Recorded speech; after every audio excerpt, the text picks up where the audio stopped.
Hi, good afternoon or good day to you. It's been quite a while since I've done one of these things and put out a little video, but I'd like to greet you today from Kingston, Ontario, Federation Square here in downtown Kingston. And we're actually at the very square public square, where Canada was actually declared a nation. And this building here behind me is actually the building that was actually built for Canada's first parliament, which in fact was never used for parliament because they ended up moving it to Ottawa. But we're here in Kingston, and we've just actually finished a summit gathering of leaders from across Canada, right from Vancouver to Nova Scotia and Newfoundland. And we had Canadians come and gather with us from Alberta and Saskatchewan and Manitoba and Quebec. Beautiful group from Quebec. We just fell in love with them. And also all over Ontario and Northern Ontario and Ottawa. And anyway, it was a great gathering of remnant people, Canadians, looking, basically in this hour to gather together and lay some tracks for the future and the destiny of our nation. And it was a beautiful event. And as most summits are, we had different sessions talking on kingdom governance and really the hour that we're in with really what I see coming as a rebirthing of Canada. And so we gathered and we in between the sessions, we broke bread together and heard stories and those that have been affected over the last few years of everything that we've been through here in the nation. Men and women who laid down their lives even during, the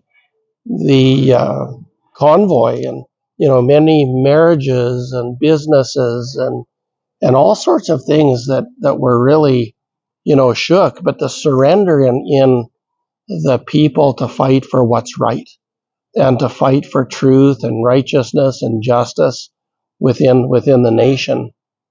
And anyway, I'm so honored to have Grant Abraham joining me today. And I just said, Grant, before we leave, and because we're going actually from Kingston, we're heading up to Ottawa, and there's a national gathering of Canadians coming into Ottawa for the National Prayer Breakfast there, where we'll be meeting on Parliament Hill and I guess doing some tours and connecting. And so there'll be members of Parliament and different ones in attendance, and again Canadians from coast to coast, with interest in what lies ahead for our great nation. And so I told Grant, I said, Grant, we would be amiss after everything we've talked about over the last few days to leave Kingston with just a little bit of a briefing about some of the things we've talked about, and just bring a wider awareness to Canadians as to some of the things that we're seeing and understanding and what God is doing. And so I want to welcome you today. Yep. And thank you for taking the time to have a few words here. Barry, thank you. It means such an important place in our nation's history, such an important time in our contribution to our nation's history, because we know when we look at our nation right now, we know there's so many broken things in it.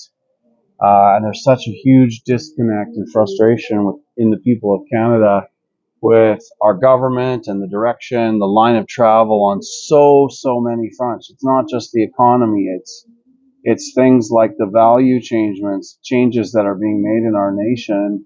And so at this conference, we've been talking about really firing the forge. That's right. To begin to look at the elements of what built our nation, where we're going off track,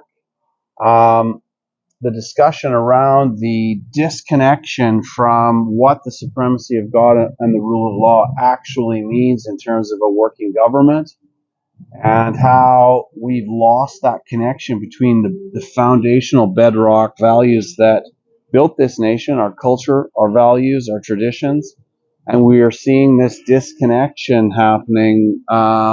People are asking, where has our country gone?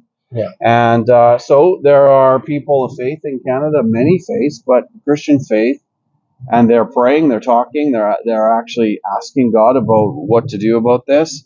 And this is part of the discussion because we've made a mistake, I think, in this nation, and in parsing out or separating this discussion about what happens in the public square and disconnecting it from the value framework that built the nation. I'm not convinced that it ever should have been disconnected in the way that we now have zero abortion law. We now have a Canada where the government has wedged itself in between the parents and children in terms of how a child should be raised. I'm thinking specifically of Bill C-4 here, which was unanimously passed by the Conservative Party, which really is a betrayal of the parental trust to steward how a child should be brought up. It touches upon the primacy of parental authority. It touches upon freedom of religion. And I'm sure whether you're Christian or Jewish or Muslim or Sikh or Buddhist in this country, you don't want the government stopping you from intervening and engaging in how your child approaches medical decisions that are irreversible and removes their genitalia because they take a notion.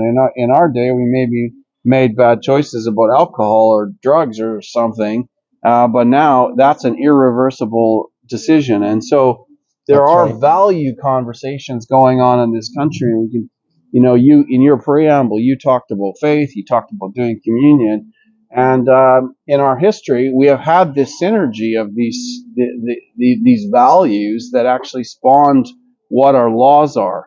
And what's happened in our country there's this declaration of supremacy of God and the rule of law, and yet we don't have. It's almost like we've been afraid to talk about the values that flow from that truth. That's right. That actually built this nation and made it wealthy and prosperous and free. And free means that you're free not to have any faith. And so when I talk about this conversation, I'm talking about in relation to the civic moral order that built this nation. It was a Christian and is a Christian nation. There's still over 50% of the country that aligns with these values. And there's many more that may not see it in relation to a religious discussion, but see the success of America and the UK and Australia and New Zealand in terms of those being the foundation stones that built the nation.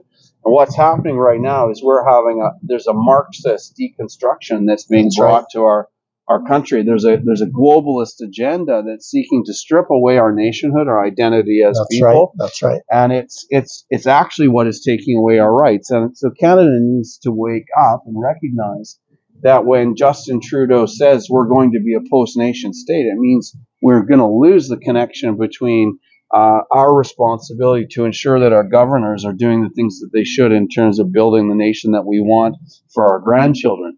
And so we're getting poorer, we're losing control, we're feeling less free, and this is what's going on because we're not having this conversation. The biggest frustration in Canada, and as I talk to Canadians now really from coast to coast, from BC to Nova Scotia now, is this sense of this losing of control, this sense that it's not just about money, it's about like what are we? We do have an identity. People know we have an identity. They're talking about it. This sense of our culture, our values and traditions is there's an attempt on right now to revise it out, to airbrush it out of what we are and turn us into some collective amorphous nothing. But there is a value system here. It's what built the nation. There are foundation stones that built this nation. And so that's what we're actually talking about. If we want to talk about another metaphor of firing the forge, we need to get back to the sharpening those tools that actually built this nation. And this is the significance of this conversation. And for many people, I think for people of faith, there's a stretch coming where they have to look and say, what am I holding company with in relation to the political realm? Because we understand the parable of the talents and what stewardship means, but we're actually giving our yes to political parties that are stripping away the inalienable freedoms that have been given to us by God in this country, Right. not just a government. And I think this is what we've got so screwed up in now, is that we think we're being led to believe that the government is giving us these rights. It's not. The government's there to ensure they're protected, ensure there's not people trying to violate them. And it's supposed to steward these rights for us. And now we've got things really mixed up. So this is the preeminent conversation in this country. And the bigger challenge is the people of faith are not necessarily engaging this and saying, well, when I give my vote, or I gave my political contribution, or I give my political alignment to a party, the decisions that they're making are actually taking company with decisions about abortion, Yes. about, well, let's call it murder. Yeah. They're taking decisions about breaking down the trust that parents and grandparents have with their children, Yes. to realize that kids make silly mistakes in terms of understanding who or what they are, in terms of their identity. We don't want them being able to not have a fulfilled life because they've mutilated their genitalia. And these are things that we're calling free that aren't. They're actually bondage and destruction. And we need to have these value conversations. And we can't just do it saying, you know what, you get a bit more money in your pocket, you're going to be more free. That's not what freedom means. It's such a superficial tinsel. Yeah. So this is the conversation, and it's a huge one, and it does transcend government, politics, an understanding of the Christian faith, our history, and what our culture and traditions, the value of our culture and traditions, and where we should be going as a nation. It's about vision and destiny. That's the conversation that we need to be having. Yeah, no, I completely agree, Grant. And when you hear the evidence about some of these groups that are actually, supported by federal parties in back rooms, planning the deconstruction of our nation, intentionally, working, methodically into taking our rights and our freedoms away. I don't think most Canadians are really aware of the seriousness of the hour. And, from what we're seeing and what we're aware of, we're in a moment, literally in global history where, you look at escalations in Russia, Ukraine, Israel, where we're on our brink of a financial, collapse, as a lot of these systems, are just, the Federal Reserve's, unsustainable. We're in for some serious days ahead. And I don't know that most Canadians even have an awareness of how serious the hour really is. And so, I think it's so important to get to the bedrock of some of these things, to engage Canadians in a way that, we've just kind of been on autopilot. We've been doing things for, almost like you say, out of muscle memory. Yeah. And we're not in the same Canada that we once were. And it doesn't matter the color of the party anymore. Those that we thought represented us and who we trusted with our Judeo, Christian roots and values are no longer standing in those places, with those same roots and values, and deeply concerning. So, I just think that, with what you're doing, I honor you for laying down your life, and the great personal sacrifice that it has been for you to step up into this space, because I know, this isn't, this is a call for you. This isn't something that you've done just because you thought it was a good idea, that you've been actually called to this. And so I honor you for laying down your life and doing what you are for serving the nation. I think Canada has a destiny. I learned a lot in my time within the Conservative Party and what I saw within the party. I'm not here today to talk about that, but I am, in the sense that I'm seeing issues not being engaged. We tend to think, Justin Trudeau and the Liberal Party is wrecking this country and kind of creating this havoc, and yet, Justin Trudeau said in 2018, Canada is going to be the first post-nation state. He said in 2020 and 2021 that COVID's provided us with an opportunity for a reset. And yet the loyal opposition, which has been the Conservative Party of Canada, has never ever stopped to ask those questions. What does a post-nation state mean? Like, what are you talking about? We are a nation state. We have a constitution. That's We right. have a people that understand it. But no one's ever stopped to ask that question. And, I always say that's exactly why the United Kingdom left the EU and Brexit. There's a deep understanding of the loss of control of culture and the values of the culture and the borders and laws. And that's what post-nationalism means. That's what the EU meant for the UK. We're not having those conversations. COVID has provided us with an opportunity for a reset. When did we ever talk about what a reset meant? You would have thought that would have been the easiest thing in the world to ask in the election in 2019 or the election in 21 or in 3 leadership races. Yeah. But nada, ever. Yeah. And what does that say? And at some point it goes beyond just saying that it's ineptness to complicitness. Yeah. And we are being led over a cliff by the conversations we aren't having. And my impression of the Conservative Party is that they're quite happy to not have those conversations because it's just a calculus of power. And they think that they think that Canadians just want to have some kind of economic freedom. Yeah, we do. We should be a super wealthy nation in this world and actually being a force for good, but we're not. We're getting poorer, and we're not making the economic decisions that we need to make. It's not about axe attacks. It's about a whole series of economic strategy that's rooted in a value system that's actually going to bring us forward in blessing as a righteous nation because we actually are doing the right things. That's right. And this is the conversation. Why? Another piece to this, why aren't we talking about foreign interference? I mean, that was a report that came out in 2019. Right. And what did David McGuinty say on YouTube? He said there's ample evidence of severe compromises to our democratic process. Where are the Conservative Party talking about that? They had MPs on the committee that produced the report. And they offered publicly to do briefings for any MPs that weren't on the committee so they could bring it up in Parliament. Yes. Where were they? Yeah. Deeper question.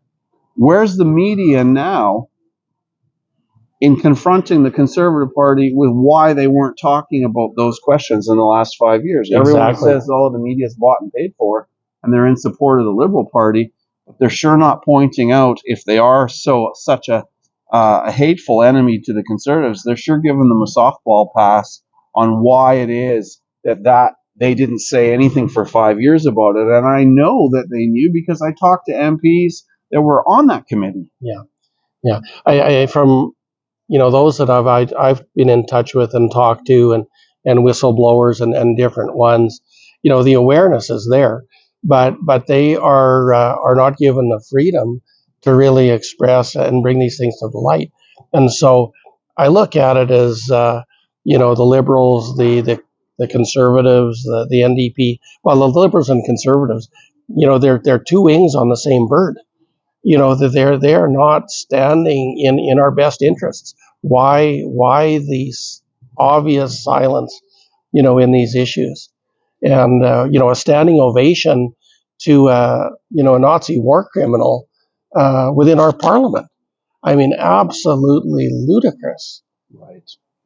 Right. So, in my opinion. Yeah. So we have either we're really bad historians or there's a sense of loss of moral compass in terms of what's going on in the country. So, these are the things that Canadians need to think about and I just feel like we shouldn't be getting suckered into the bigger conversation about let's just get rid of Justin Trudeau.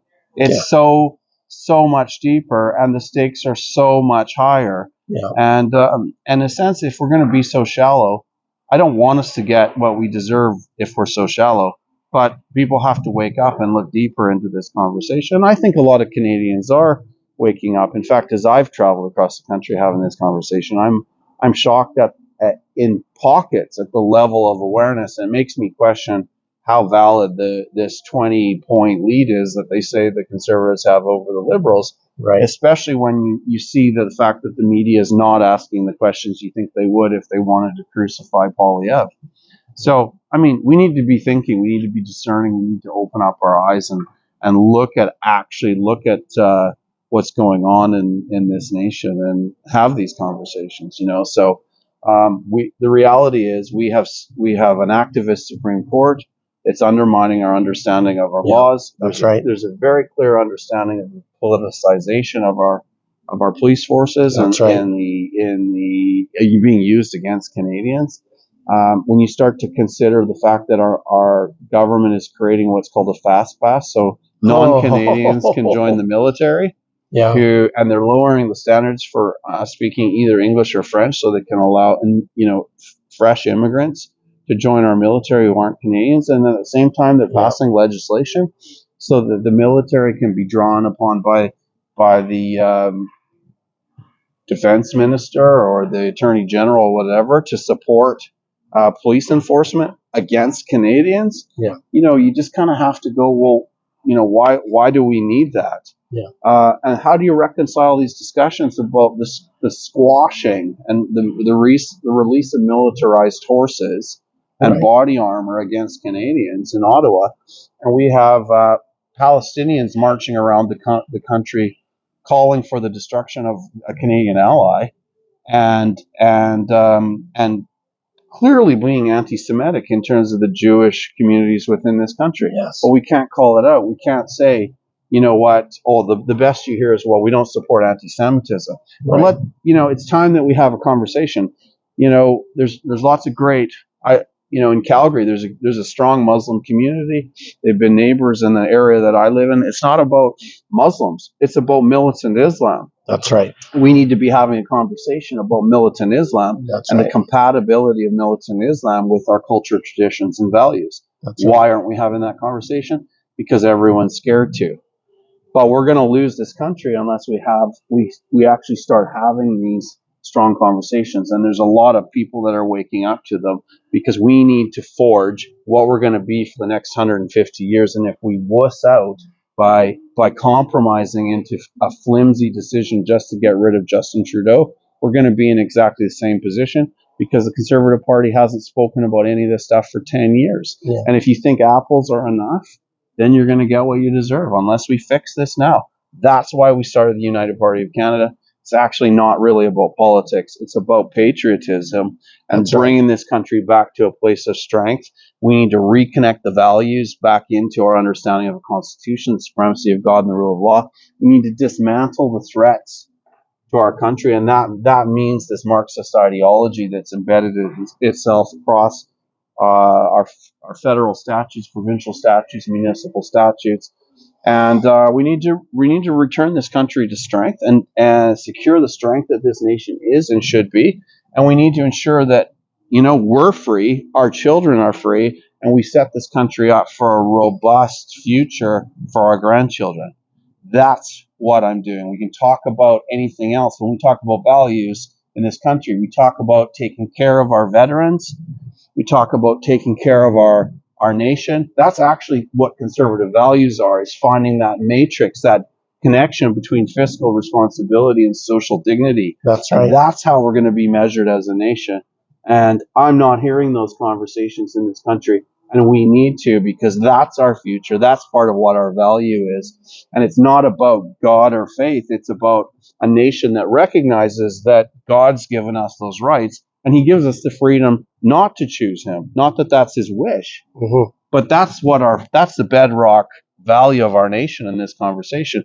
But it's what allows us to say yes to some things and no to others. And we've allowed our walls and gates to be broken in this country. We don't control the gates anymore in terms of understanding what we're saying yes or no to. It's just whatever. Yeah. No one's happy. Yeah.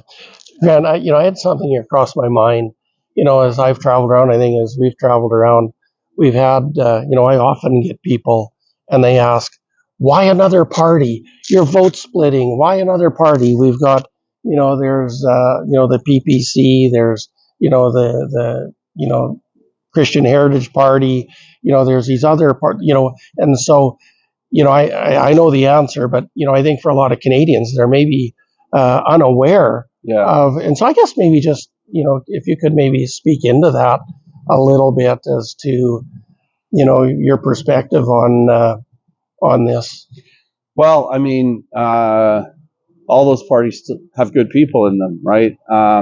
I think I've talked a lot about the Conservative Party and what they're not saying, which is one of the biggest deceptions in the country.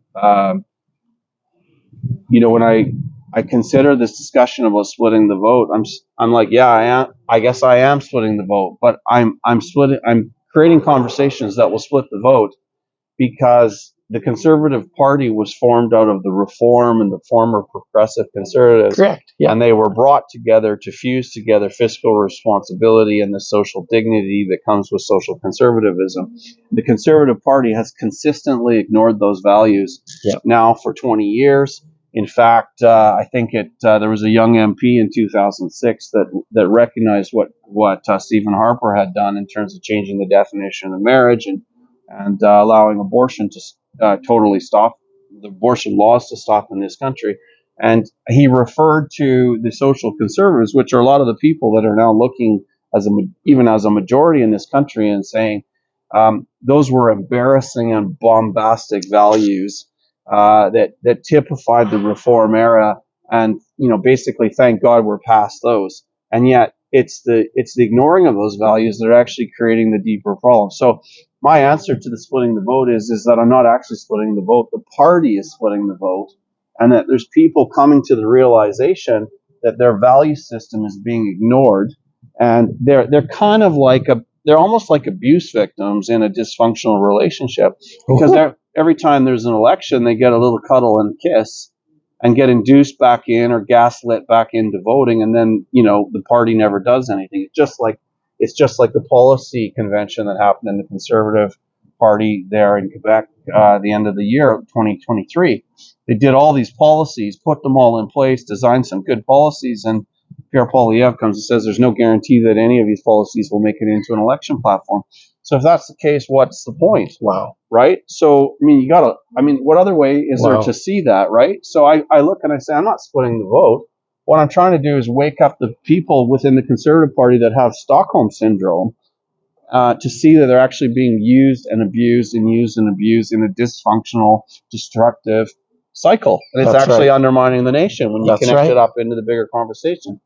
And so I think we're in a spiritual war in this country. There's actually a darkness. Stephen Harper in 2003 called it dark moral nihilism. And that's what we've got. We've got a moral vacuum that's actually evil. And, secularism is not just neutral. It's an agenda that's deconstructing our value framework. And these are the kinds of conversations that we kind of have. And that takes me to a discussion about the PPC. The PPC cries freedom, and when I saw what Maxime Bernier was doing in 2018, I thought, yeah, we probably do need a new expression of political expression in the country. Yeah. But again, if we're in an understanding of light and darkness, good and evil, or this concept of a spiritual war that is at the tension within the matrix of our nation, how do you fight against darkness inside a political party that denies the existence of light? Correct. And that's why I couldn't just align myself with the PPC, because I cannot allow that message of what our actual source of our freedom is to be denied. Yes. And a lot of people need to look at that, and it's more than that. It's freedom plus responsibility. It's freedom plus duty. It's freedom plus a sense of an understanding of posterity and the future of our nation. So we're thinking about others that are coming. And this is the stewardship that I think that our nation needs. And I'm sure the PPC, people that are in the PPC don't like looking at this, but this is the perfect example of the PPC candidate in Ottawa that ran in 2021. A gentleman called David Yeo, who stood on a platform of freedom, but at the same time as he was doing that, he was developing the ArriveCan app that was setting any unvaccinated Canadian into bondage traveling in and out of our country. Yeah. And made $7 million or 6.1 or whatever the actual number was. Yeah. But that's freedom, but with no responsibility or no concern for your fellow citizen. Right. And so these are the kinds of challenges. So these conversations aren't happening. We need to be having them in the country. And we do. So this is a bigger agenda than just politics. It's what is the purpose of Canada as a force for good in this nation? What is its destiny? And how do we establish a vision that actually deals with the issues that takes us to the destiny that we all know that we want for this nation?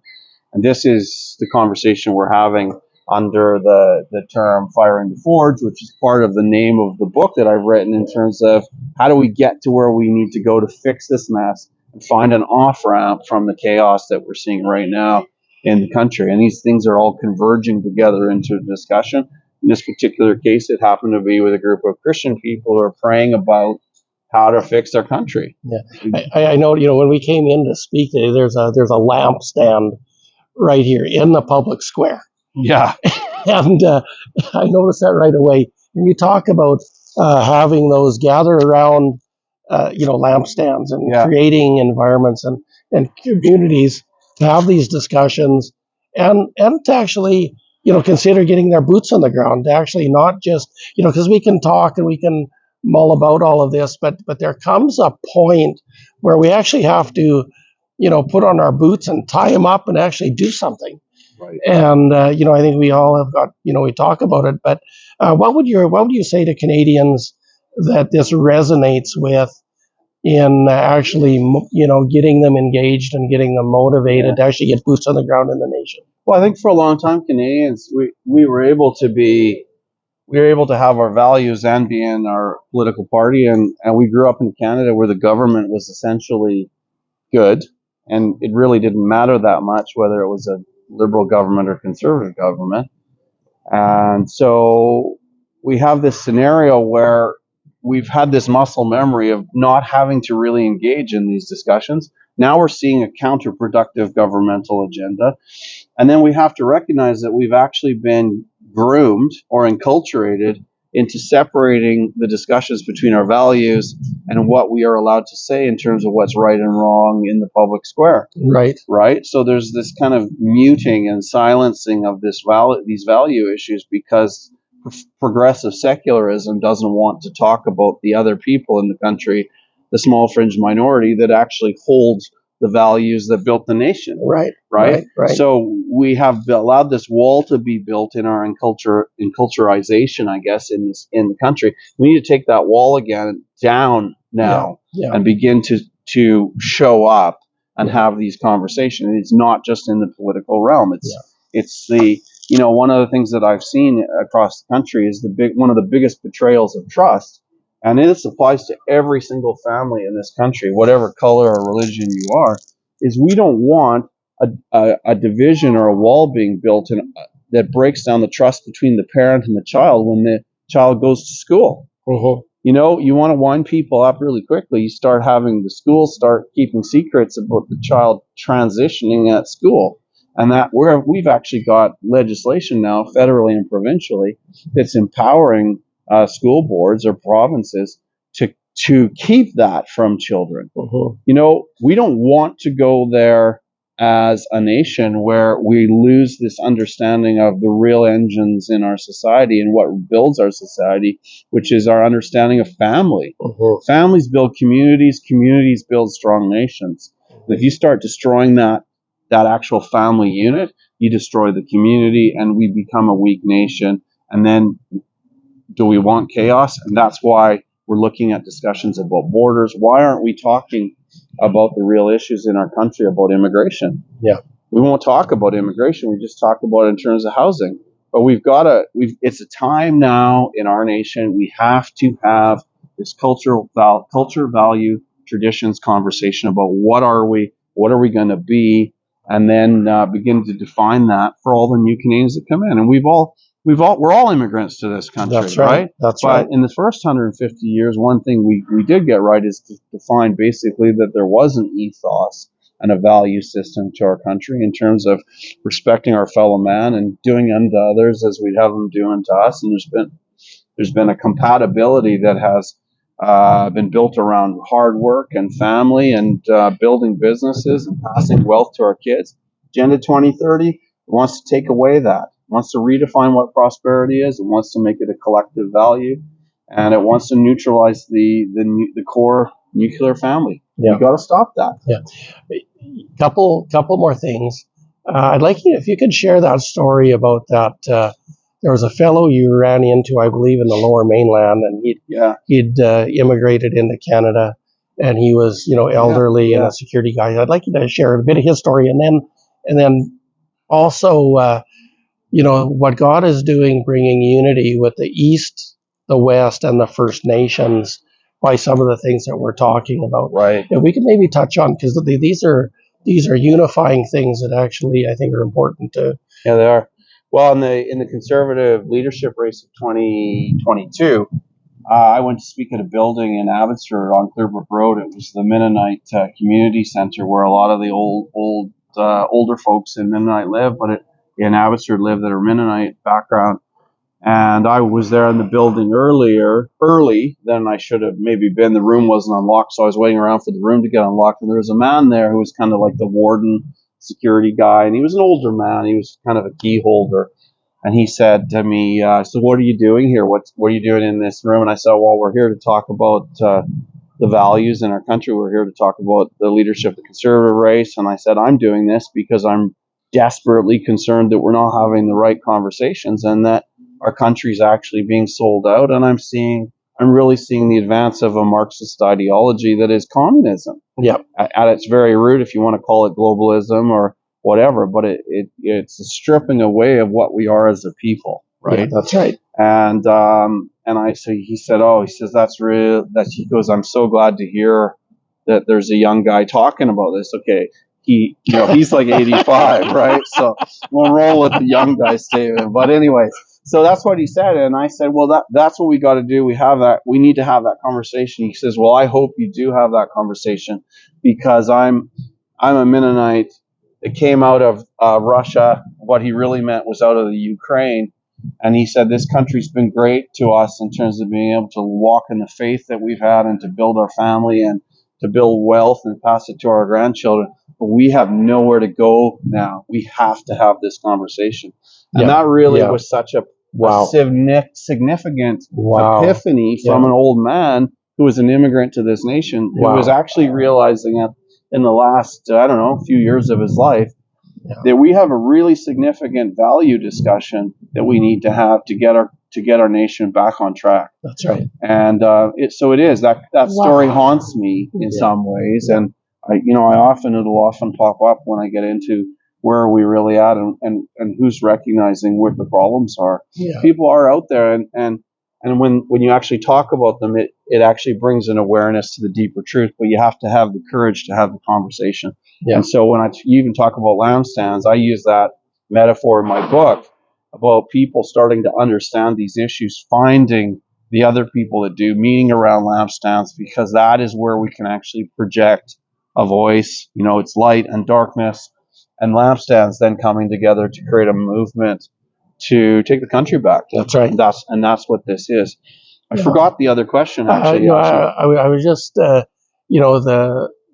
unification of the West and the East and the First Nations. Yeah. And what these discussions are stirring up, and that unity and that bond, commonality that really is starting to surface. Well, that's a really interesting conversation too, because being from Western Canada, there's kind of a perception that Western Canada has this perception that it's a colony of the colony and it's paying for Ontario and Quebec, and indeed there is an awful lot of money that's gone from the West to Central Canada. But we also have this bolt-on that Quebec doesn't care, and it's kind of at the trough, just, sucking up our wealth, and they don't really care about Canada, and they separate in an instant and all that. And actually, from the convoy forward meeting Quebecers that came back to Alberta that would have made comments like, this is the first time in my life that I feel like I'm a Canadian from Quebec rather than a Quebecer in Canada. Beautiful. And that really started to open my eyes to the narratives that we allow to be spoken into the unity, the federal unity of our country. Yes. And, I guess traveling in Ontario, being at this conference, being in Nova Scotia and coming across Quebecers, I don't think that that's their heart at all. They're actually talking about the value of our nation together. And in many ways, they're ahead in their contending for wanting to keep the country together and talk about these values. And this value conversation is such a significant thing that they're actually asking for. And I've been contacted from Quebec because from different groups in Quebec that have said, you know what, we really like the return to the value discussion. Yes. Because we're longing for that to be returned in Quebec. We don't like the kind of this amorphous nothingness that is becoming the value framework for our government, where everything is said no to, and you're stripped of all your kind of cultural religious identity. And so I find that that's a very interesting thing. It's kind of a tune that's being played across the country, and we need to have the courage to sing. Right, we need to have that courage to sing it. Yeah. And so there were some Quebecers even at this summit that we were at here in Kingston, and that was exactly the message. And they're very interested in a new conversation. And being an Anglo with poor French, I wasn't necessarily thinking about Quebec, but they're saying, you know what, we have the messaging for Quebec. We just want the platform to be able to articulate it to the Quebecers in the country. Beautiful. That's the, in the sense that, if you want to put it into Christian terms, that's that federal unity that we have in terms of what our country is about, he shall have dominion from sea to sea, which is our national motto. Yes. It's on our coat of arms. That's the Quebecers talking about that and catalyzing a response for that. Oh. And saying, basically one of them said to me, you know what, you're giving us kind of a paint by number picture, and you're allowing us to color in what the colors are. And because this framework of discussion is actually what Quebecers are yearning for at a deeper level. And I thought, wow, that's really interesting. And so how does that work, right? Very, very significant. Yeah, very significant. Grant, and also on the Indigenous level too, right? Yeah. Oh, we had a hereditary chief. That's the other piece. We had a hereditary chiefs. We have Indigenous people that are coming saying, I love the way that they talk about it. They don't talk about themselves as Indians or as Indigenous people. They talk about themselves as the host nation that welcomed us to this country, and how we need to build reconciliation together. And this is true reconciliation, not reconciliation that is just paid for by a liberal government to establish elected chiefs that just create a money churn that's a transactional relationship. We want to see a nation now built where we can be one people, one blood, one nation. Yes. And that's part of the forging of a new nation. Yeah. And that is reverberating within the Indigenous community as well. It's remarkable. Yeah. To see that piece, because a lot of Canadians look and they see that. That's almost, like an insurmountable, issue and how this is going to happen. But we're actually literally seeing a resonance within, our First Peoples and what they're walking and seeing. So beautiful. Thank you for sharing that. And that just to jump back on that, it's about dignity and honor in that understanding of welcoming us to a host nation. Yes. I don't think every conversation I have, I get this. The real truth is that there was an impression that the people that came to this nation, the French and the English, were welcome. But there was a dishonoring and a loss of dignity, which created a broken relationship. That's right. And something in the midst of this is repairing. We're seeing a true reconciliation. It is. And that's a powerful thing. Oh, it's beautiful. Thank you for sharing. Maybe just share for those that, maybe want to contact you or reach out and connect and, maybe, get to know you a little better and perhaps wherever they are from coast to coast, how, we can build some bridges. Sure. Well, we're traveling across the country right now, communicating a lot to people that are engaging us in this conversation across the country. You can find information about us on unitedpartyofcanada.ca. You can hear a lot of my thoughts on Twitter or X. It's under at Grant S. Abraham. There's a Facebook page and a Telegram page too. It's more information, or it's a repetition of other posts that I make. So I do a lot of my own Twitter stuff, but not Facebook and Instagram. And then I think it's just a case of writing in and contacting, and I do my very best to answer the questions that people ask as they send emails in. And sometimes I'll just send a note and say, hey, can we have a chat about this and have a conversation? And out of that, there's new beachheads forming in terms of communities that are actually having this conversation and seeing we got to have a deeper conversation, and we got to connect the values back up into our superstructure of what our Constitution's been about. I mean, we've had a failed system, but there's still this connectivity of our history and the supremacy of God and the rule of law and the value system that built the country. We've got to keep having those conversations, and whatever pathway you choose, find out where we're meeting. We're doing meetings across the country all year. We're waiting to see if there's an election coming or what that's going to look like. And come join the light. Come join the conversation, and let's take our country back. Yeah, amen. Grant, as always, it's such a pleasure. Yeah, good to chat, Barry. Thank you so much. Yeah. And so thank you. I hope you made it through this. Share it, look it over, chew on it, and we hope to continue the conversations. God bless you all, and may He bless you and protect you and overshadow you all and your families in all your ways. In Jesus' name. Bless you. Bye-bye. So you're still in Kingston? Yeah. Yeah, let's